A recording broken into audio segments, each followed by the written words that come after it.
My name is Sarah, and I am 16 years old. I want to tell you a story, not just mine, but the story of countless girls who grew up hearing what they cannot do, who they must become, and who they are allowed to be.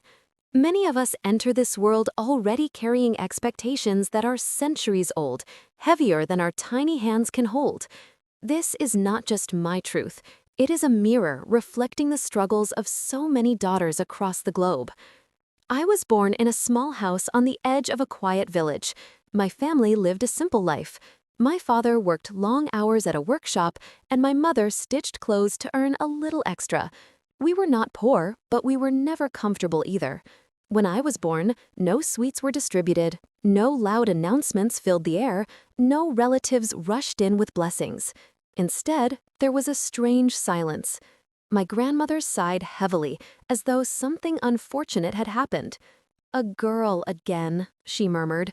I was told later that she had said, "Daughters cost too much. Sons bring pride." My mother held me tightly, kissed my forehead, and told everyone I was a blessing.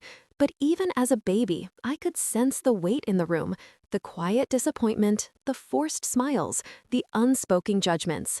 I entered the world with a label I never chose: burden. As I grew, I started noticing differences. My older brother, Rashid, was treated like a small king. If he wanted to play outside, he simply ran out. If he tore his clothes, it was called boys being boys. If he spoke loudly or argued, people laughed and said, "Such a bold child."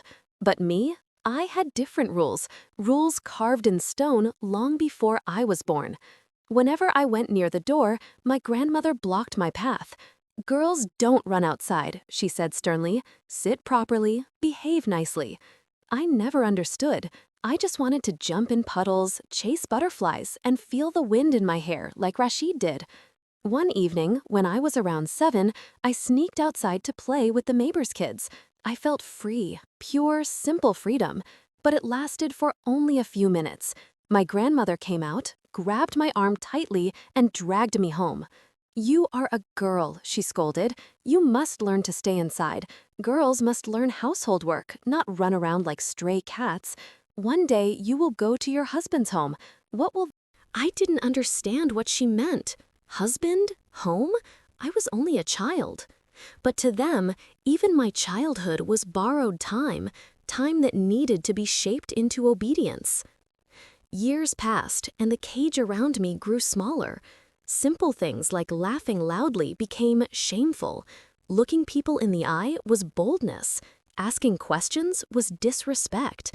Every action of mine was watched, measured, judged. At school, I loved studying. Books made me feel alive. They gave me dreams bigger than my village allowed. But even in school, I felt the same whispers following me. Why is she sitting with boys? Why does she ask so many questions? Doesn't she know girls should stay quiet? Whenever I walked through the streets, I could feel eyes on me, not with admiration, but evaluation. People inspected the length of my clothes, the way I walked, the way I talked, even the way I breathed. I felt like I was living inside a glass box where every move was criticized. Inside me, anger slowly began brewing. Not the kind that destroys, but the kind that pushes a person to change their destiny. I kept asking myself, why are the rules different for me? Aren't I human too? My brother continued living a free life. If he came home late, no one scolded him. If he raised his voice, it was confidence. But if I raised mine, it was bad upbringing. If he traveled alone, it was independence. If I did, it was dishonor. One afternoon, when I was about 14, I overheard my uncles talking in the courtyard. "So, what have you thought about Sarah?" one of them asked. My father looked tired. "We will start searching soon," he muttered. "Good," the other said. "Girls should be married early. People talk otherwise."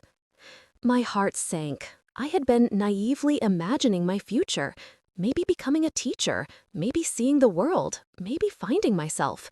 I never imagined adults discussing my marriage before I had even finished school. They talked about me like I was a responsibility, not a person, like I was something to be handed over, not someone with dreams. That night, I cried quietly. I didn't know how to fight expectations so old, so heavy, so deep-rooted. I felt alone, unheard, invisible. But the turning point came unexpectedly. One evening, my mother and I were sitting together as she folded clothes. I asked softly, "Mama, did you ever want to study more?" She stopped for a moment. Her hands trembled slightly.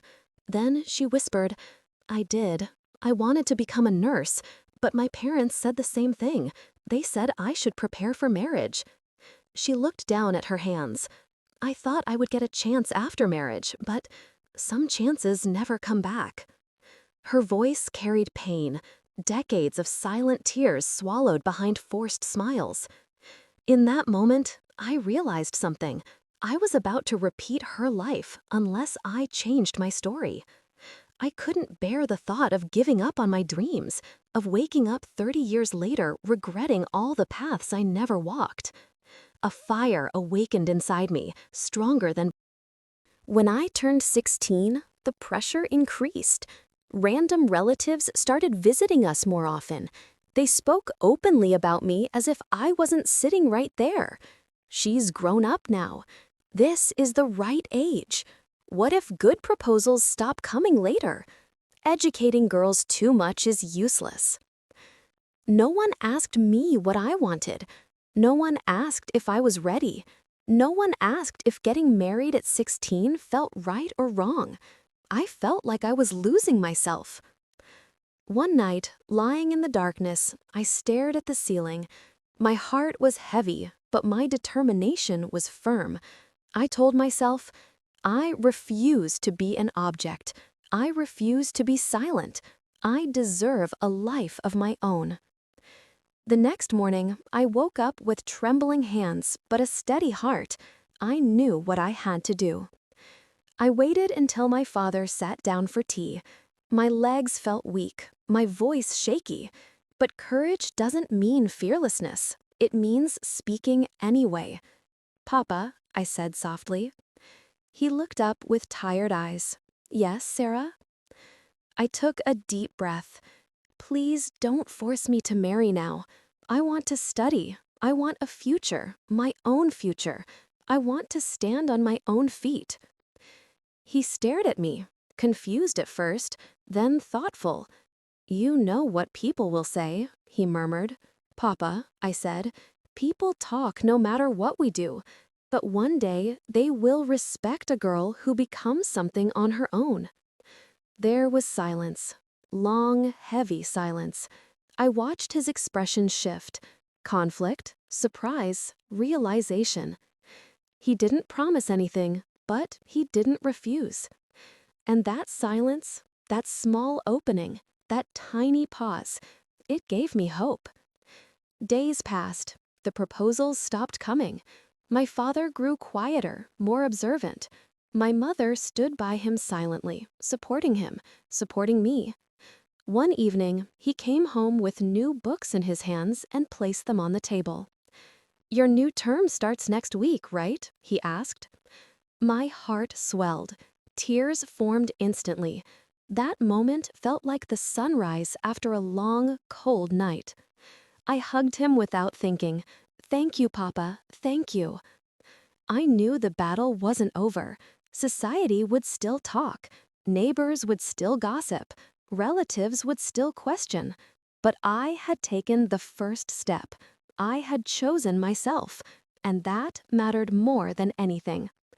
Today, as I tell you my story, I speak not just for myself, but for every girl who has been silenced, restricted, or dismissed.